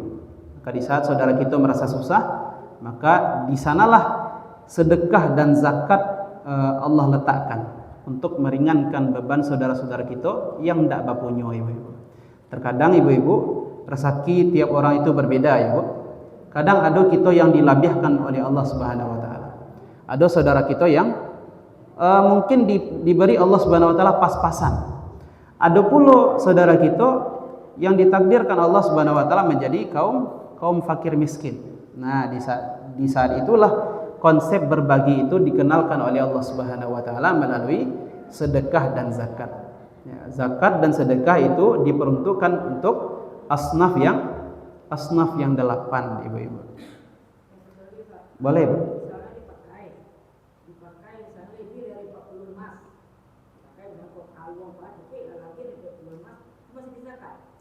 Kalau misalkan kita pakai, Ibu, kita pakai itu untuk apa? Kalau kita pakai untuk perhiasan kita sehari-hari, nah itu masih keluar zakatnya. Akan tetapi kalau kita pakai, kita belanjakan, kita belanjakan, itu tidak lagi keluar zakatnya. Akan tetapi kalau kita simpan, nah kita memakai itu sama dengan menyimpan, ibu-ibu. Tapi kalau dia hilang emas tersebut, atau kita pakai emas tersebut untuk keperluan apa, misalkan kita sedekahkan, kita berikan kepada orang lain. Nah, setelah kita berikan kepada orang lain, tidak lagi sampai nisabnya, maka tidak wajib zakat. Akan tetapi kalau kita pakai saja, nah kalau kita pakai masih mungkin kita simpan, ya Bu. Nah, di saat itu kalau sampai nisabnya yang kita pakai dan yang kita simpan itu masih keluar zakatnya. Kalau sampai nisab ya Bu. Kalau sampai nisab dan aul. Nah, lalu kemarin Ibu-ibu ada pertanyaan, apakah zakat tersebut memakai tanggal Hijriah atau Masehi, Ibu? Nah, membayarnya. Nah, kemarin Abu menjawab boleh dengan tanggal Hijriah, boleh dengan tanggal Masehi. Itu ada ulama yang berpendapat seperti itu. Akan tetapi yang dipakai biasanya Ibu-ibu itu dengan tahun Hijriah. Dengan tahun Hijriah. Apakah saat Ramadan saja Ustaz? Tidak. Kita tidak hanya membayarkan zakat, kalau zakat harta ya Bu, tidak hanya pada bulan Ramadan saja. Kalau pada bulan Ramadan itu zakat fitrah. Akan tetapi kalau zakat harta itu bebas di bulan apa saja Ibu-ibu. Kalau dia sudah mencapai aul, tidak masalah kalau dia di bulan Syawal, di bulan Muharram, di bulan Rabiul Awal dan Rabiul Tsani dan lain-lainnya, maka itu boleh. Akan tetapi sudah mencapai aul dan nisab, maka zakat tersebut menggunakan kalender Hijriyah. Begitu Ibu-ibu. Ada pertanyaan Ibu?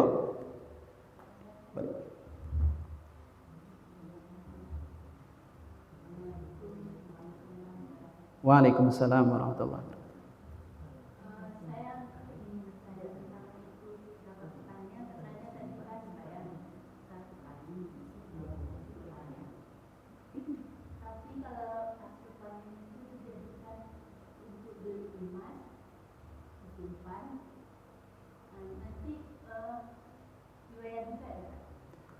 Oke, Bu. Bismillah, kita jawab ya, Bu. Bismillah. Jadi Ibu saudaranya, kalau misalkan pertanyaannya kalau kita membuat ladang, kita membuat pertanian. Lalu pertanian kita itu mencapai nisab.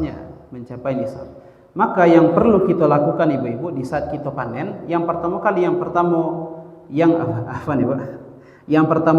perlu kita lakukan setelah panen adalah kita bayarkan zakat terlebih dahulu. Terlebih dahulu. Lalu harta tadi hasil panen kita jadian kameh. Kalau misalkan emas tersebut kita simpan 1 tahun dan mencapai nisabnya, maka wajib juga keluar zakat. Seperti itu. Walaupun sudah dibayarkan tadi zakat pertanian kita. Zakat pertanian itu kita bayarkan di saat panen. Nah, lalu harta tadi kita jadikan emas.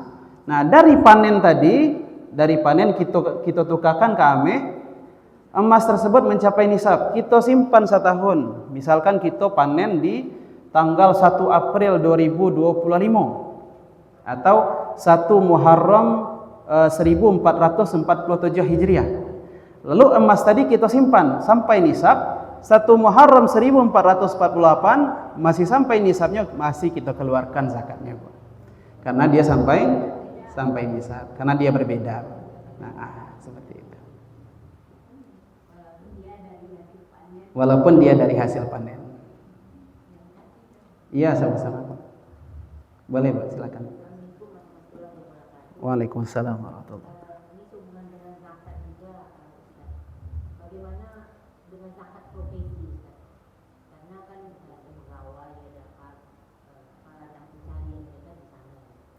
Kira-kira bagaimana perhitungan zakat profesi? Karena kan masih banyak ini ya, banyak pendapat gitu. Ada sekian sampai sekian. Nah, sebetulnya seperti apa zakat profesi? Baik, kita jawab, Bu. Bismillah. Ibu-ibu saudara, semua zakat itu sebenarnya konsepnya sama. Kalau zakat profesi Ibu-ibu, itu penghasilan kita, Ibu. Penghasilan kita dari pekerjaan. Semua zakat itu mesti mencapai nisabnya, Bu. Kalau misalkan pekerjaan kita itu menghasilkan gaji, misalkan gaji itu kita kumpulkan, Bu. Lalu gaji yang kita kumpulkan itu mencapai nisab, misalkan mencapai nisab yang ditentukan oleh agama. Lalu kalau kita simpan gaji tersebut, tidak kita keluarkan misalkan dalam bentuk tabungan, Ibu. Kita kini kalau bergaji misalkan ada yang kita tabung, ya Bu. ada yang kita tak buang. Kalau misalkan sesuatu yang kita hasilkan dari pekerjaan itu kita kumpulkan uangnya, kita kumpulkan dan mencapai nisab. Lalu yang kita simpan dan mencapai nisab tersebut kita simpan dalam waktu setahun, maka itu wajib kita keluarkan zakat. Walaupun walaupun penghasilan itu kalau kita sampai di situ Ibu-ibu, kalau misalkan gaji kita itu kita keluarkan, misalkan gaji kita yang sudah terkumpul nisabnya itu kita keluarkan, misalkan ada yang kita bali, misalkan ada yang kita sedekahkan, atau misalkan ada yang kita belanjakan di jalan Allah Subhanahu wa taala. Kalau dia tidak mencapai nisabnya lagi dan sudah mencapai setahun, maka tidak wajib zakat lagi. Akan tetapi kalau dia sudah mencapai nisab dan kita simpan dalam waktu setahun, nah itulah waktunya kita wajib berzakat. Jadi konsep zakat itu sebenarnya sama ya Ibu semuanya. Jadi kalau dia mencapai nisab, walaupun dia kita simpan dalam waktu setahun, maka itulah waktu kita untuk mengeluarkan zakat tersebut. Ya Bu, walaupun dia itu kalau zakat profesi itu kita kumpulkan, kita bayarkan setiap tahun kalau mencapai nisab. Akan tetapi kalau zakat pertanian tadi itu dia satu kali panen saja, satu kali panen. Kalau zakat profesi, zakat emas, nah itu dibayarkan setiap tahun kalau mencapai nisab, seperti itu. Boleh Bu, silakan.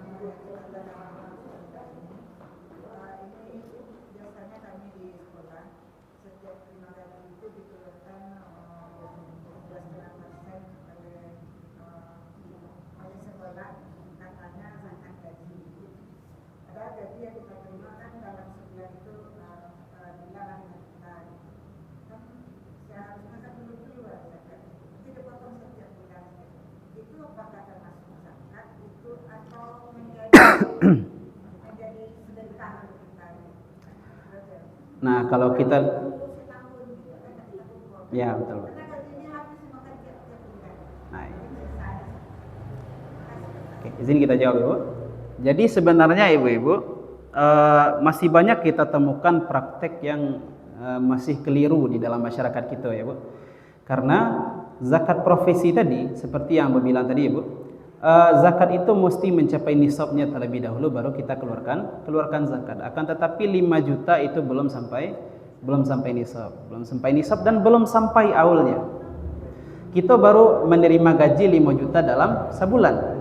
Sementara aul itu adalah satu kali aul di dalam Islam Ibu-ibu itu setahun lamanya. Jadi gaji tadi 5 juta yang diambil 2,5% dari itu tidak termasuk zakat Ibu-ibu. Yang sudah terpotong itu sedekah. Ya, sedekah dan infak termasuknya. Jadi kalau kira-kira berapa kalau uang yang dizakatkan itu bisa berapa jumlahnya? Kalau zakat profesi Ibu-ibu itu mengambil dari emas biasanya. Misalkan zakat emas berapa persen nisabnya. Jadi emas yang menjadi zakat tersebut dikonversikan kepada uang, maka itulah yang nisabnya, seperti itu. Nah, kalau 5 juta alun sampai nisabnya jauh benar. Nah, jadi terkadang di masyarakat kita masih banyak yang keliru dalam prakteknya sebenarnya seperti itu. Jadi kalau 5 juta belum masuk zakat lagi Bu. Nah, terkadang kan orang-orang di sekitar kita kan bantu itu. Nampak gaji banyak di karenya 2,5%. Oh, ikut zakat ke mah. Nah, seperti itu, Ibu. Jadi kalau seperti itu masih belum tepat. Karena belum sampai nisab dan belum sampai aul lagi. Karena kalau gaji kita baru narimo sebulan, alun pula disimpan leh. Nah, ya betul, Bu. Alun disimpan leh tapi lah keluar zakat. Sementara kalau zakat Ibu-ibu itu mesti capai aul dulu, harus setahun kita simpan, baru setelah itu keluar zakat. Seperti itu ya Bu. Ada pertanyaan Ibu? Boleh, silakan. Terkait tadi di awal ada masalah Quran dengan mushaf itu Ustaz. Ya, Mas. Mohon dibantu untuk menjelaskan lagi. Kalau yang dikatakan mushaf tadi itu kan tidak ada bahagian lain dalamnya, tidak ada bahasa lain kecuali bahasa Al-Quran, tidak ada terjemahan dan tafsir. Nah, pertanyaannya yang pertama itu Quran dengan mushaf apakah itu sama atau bagaimana? Yang kedua, bagaimana kedudukan ketika seseorang membaca Al-Quran itu Al-Qurannya itu ada tafsir atau ada terjemahan? Karena mungkin bagi ibu-ibu kebanyakan mungkin mengaji, nih ada nih terjemahannya sebawah, atau di bawahnya itu ada Al-Quran per kata gitu Ustaz. Nah itu bagaimana kedudukannya? Apakah sama ketika kami membaca Al-Quran seperti itu? Mungkin kalau dengan HP mungkin masih bisa dibedakan. Nah ini sama-sama lembaran Al-Quran, lembaran gitu Ustaz. Demikian Ustaz. Assalamualaikum. Baik, bismillah kita jawab ya Bu. Terkait mushaf Ibu-ibu. Mushaf itu nama lain dari Quran. Mushaf itu nama lain dari Al-Quran. Jadi Al-Quran dan mushaf itu sama. Nah, yang membedakannya Ibu-ibu itu hanya penyebutannya saja. Al-Quran dan mushaf. Mushaf itu adalah ayat-ayat yang sudah dibukukan. Jadi pada zaman pertama kali Al-Quran dibukukan itu pada zaman Umar atau Abu Bakar kalau nggak salah Ibu-ibu. Jadi lembaran-lembaran itu Al-Quran dulu hanya bentuk suhuf Ibu-ibu. Suhuf itu adalah lembaran yang berisi ayat Al-Quran. Ada juga yang di pelepah daun, ada juga yang di kulit binatang, ada juga yang banyak media-media yang dipakai oleh para sahabat untuk menulis Al-Quran. Lalu pada sepeninggal Nabi Muhammad SAW itu khawatir para sahabat Al-Quran ini hilang. Jadi ditulislah Al-Quran tersebut di dalam suatu lembaran, dikumpulkan. Nah, Al-Quran yang dikumpulkan ayat-ayat tersebut itulah mushaf. Mushaf adalah ayat-ayat Al-Quran yang dikumpulkan menjadi satu. Apakah beda Al-Quran dengan mushaf Ustaz? Tidak. Mushaf itu hanya penyebutan untuk ayat-ayat yang dikumpulkan menjadi satu pada zaman Khulafaur Rasyidin Ibu-ibu. Nah, jadi Ibu-ibu sedunia seperti tadi yang kita sebutkan bahwa Al-Quran itu kalau yang mushaf Ibu-ibu, Al-Quran itu terbagi dua, ada yang mushaf, ada yang ambo lupa penyebutannya apa, tapi Al-Quran tersebut ada bagian lain di dalamnya. Seperti yang kita katakan tadi, ada artinya atau ada tafsirnya, ada intisarinya, ada faedah-faedahnya. Maka ini adalah jenis yang kedua. Jenis yang pertama itu adalah mushaf. Mushaf itu tidak ada bagian lain kecuali hanya Al-Qur'annya saja. Hanya Al-Qur'annya saja. Yang boleh kita sentuh di dalam keadaan tidak berwudu adalah Al-Qur'an yang memiliki arti. Itu tidak masalah kita sentuh ketika berwudu. Akan tetapi kalau kita belum dalam keadaan berwudu, ibu-ibu, kalau kita menyentuh mushaf yang tidak ada bagian apapun kecuali Al-Qur'an, itu haram hukumnya. Tidak boleh, harus berwudu terlebih dahulu. Karena Al-Qur'an ibu-ibu adalah kalamullah. Kalamullah itu suci. Dan kalamullah Al-Qur'an itu tidak boleh disentuh kecuali orang-orang yang tahir, kecuali orang-orang yang sudah mensucikan diri, orang-orang yang sudah berwudu terlebih dahulu. Lalu ibu-ibu semuanya, apakah berbeda Al-Qur'an yang memiliki tafsir dengan Al-Qur'an yang tidak? Apakah kedudukannya berbeda? Apakah pahala kita membacanya berbeda? Tidak. Akan tetapi yang berbeda hanya ketika kita menyentuhnya dalam keadaan berwudu atau tidak. Kalau kita belum berwudu, yang tidak boleh kita sentuh itu adalah mushaf. Kalau Al-Qur'an yang memiliki arti, memiliki tafsir, maka boleh kita sentuh. Tapi kalau kita belum berwudu, kita sentuh mushaf, itu tidak boleh ibu-ibu. Sampai kata para ulama, bahkan ini namanya ghilaf. Kalau di Arab ini menyebutnya ghilaf. Ghilaf itu adalah sampul. Kalau kita menyentuh mushaf belum dalam keadaan berwudu, kita sampai menyentuh mushafnya saja tidak boleh ibu-ibu.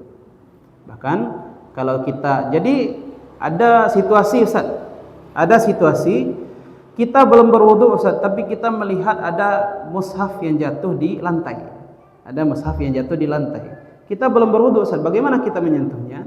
Boleh dengan perantara, misalkan ada kain ibu-ibu atau baju kita lapiskan ke tangan, lalu kita sentuh Al-Qur'an, kita letakkan ke atas kembali. Kenapa tidak boleh, sebegitu tidak bolehnya kita menyentuh Al-Qur'an dalam keadaan tidak suci? Imam Syafi'i mengajarkan kepada kita bahwa Al-Qur'an itu kalamullah ibu-ibu, dan kalamullah itu suci. Sebagai bentuk penghormatan kita kepada kalamullah, itu orang-orang yang tidak suci, orang-orang yang belum berwudu itu tidak boleh menyentuhnya. Seperti itu ibu-ibu. Jadi apakah Al-Quran, mushaf yang memiliki arti dan tidak memiliki arti itu berbeda kedudukannya? Tidak ya. Akan tetapi kedudukannya sama. Kita membacanya itu berpahala. Tidak ada yang lebih, membaca mushaf lebih pahalanya, yang berarti tidak. Akan tetapi mushaf dan yang memiliki arti dan tidak itu sama-sama kedudukannya. Sama kedudukannya, dan juga kedudukan yang berbeda hanyalah ketika kita suci atau tidak suci saja. Kalau kita tidak suci maka tidak boleh menyentuh mushaf. Begitu ibu-ibu. Seperti itu perbedaan antara mushaf yang tidak memiliki arti dan memiliki arti. Seperti itu. Boleh Bu?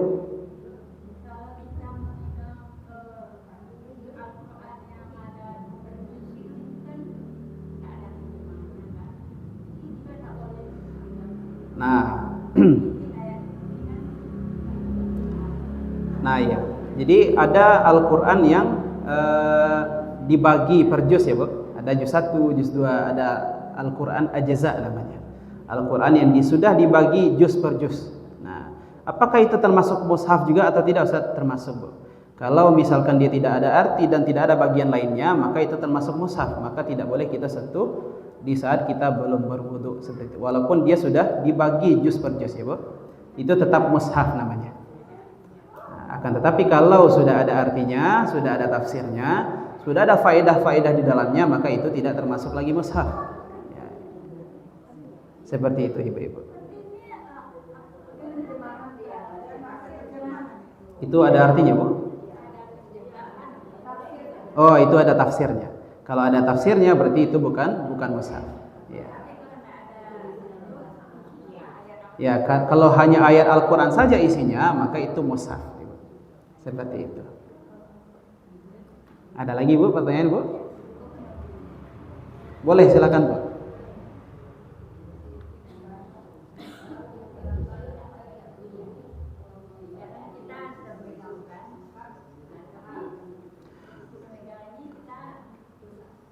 Baik, kalau misalkan kita ada mushaf, kita belum berwudu, kita sentuh, apakah berdosa? Iya, Bu. Kalau kita dalam mazhab Syafi'i itu kalau kita sentuh Al-Qur'an dalam keadaan belum berwudu maka dosa kita.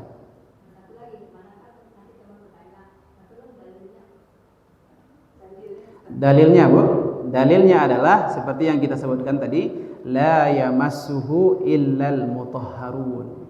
La yamassuhu illal mutahharun itu apa artinya? Tidak boleh orang yang menyentuhnya kecuali al-mutahharun, orang-orang yang sudah bersuci.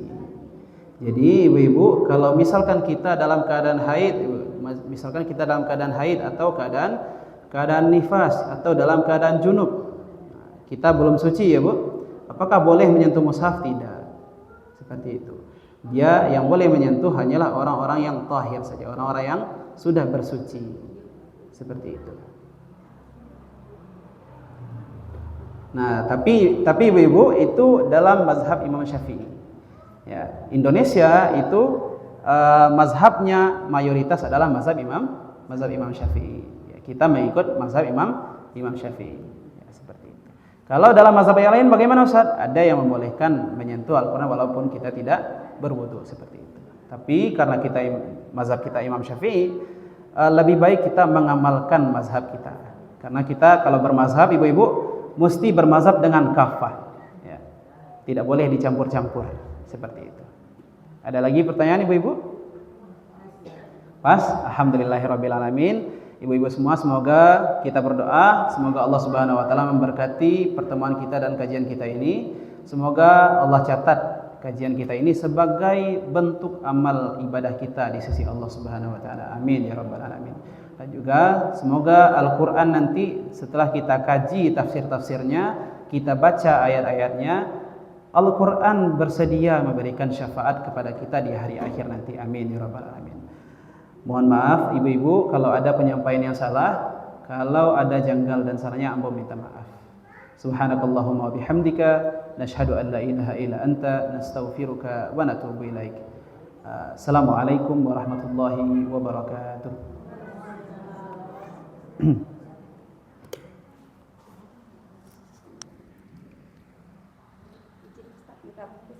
Ya, boleh.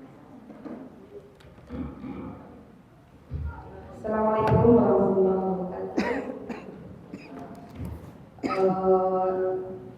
Untuk bagi ibu yang belum tahu informasi, kalau mau bergabung nanti kita punya majelis setiap pekan, 1 kali sebulan itu kajian tafsir, dan 3 pekan berikutnya itu kita ada majelis tahfidz atau tilawah Al-Quran atau perbaikan baca Al-Quran. Dipersilakan ibu-ibu hadir, datanglah ke TPQ kita. Kalau kelasnya tahsin atau tilawah itu kita gunakan nanti ruangan TPQ setiap hari Ahad jam 9.30 sampai 11.30. Silakan hadir. Itu teman-teman atau ibu-ibu sudah ada banyak yang hadir, kira-kira sudah daftar 16 orang. Nah, kalau ada anggota baru dipersilakan. Kalau seandainya nanti kita banyak anggota, kita bagi harinya nanti bisa. Karena alhamdulillah saya diberi WFH hari Jumat. Jadi mungkin kalau seandainya kita ramai nanti kita bisa gunakan juga di hari Jumat pagi. Jadi silakan dulu datang ibu-ibu, boleh. Demikian informasinya. Terima kasih kepada Ustadz. Kita akhiri dengan baca hamdalah. Alhamdulillahirrahmanirrahim. Assalamualaikum warahmatullahi wabarakatuh.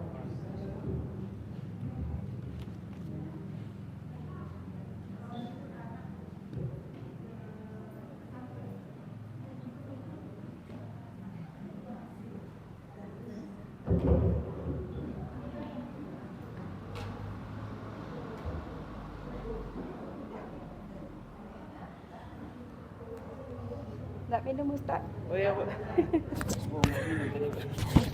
Bawa minum Ustaz, insyaallah. Ustaz, ala kadarnya untuk transportasi Ustaz, terima Ustaz. Sama-sama.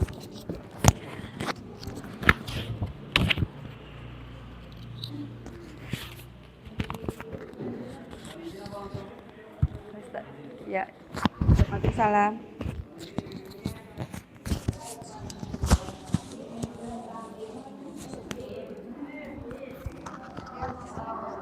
Masya Allah, Andita hebat. Coba lihat. Nanti datang lagi ya.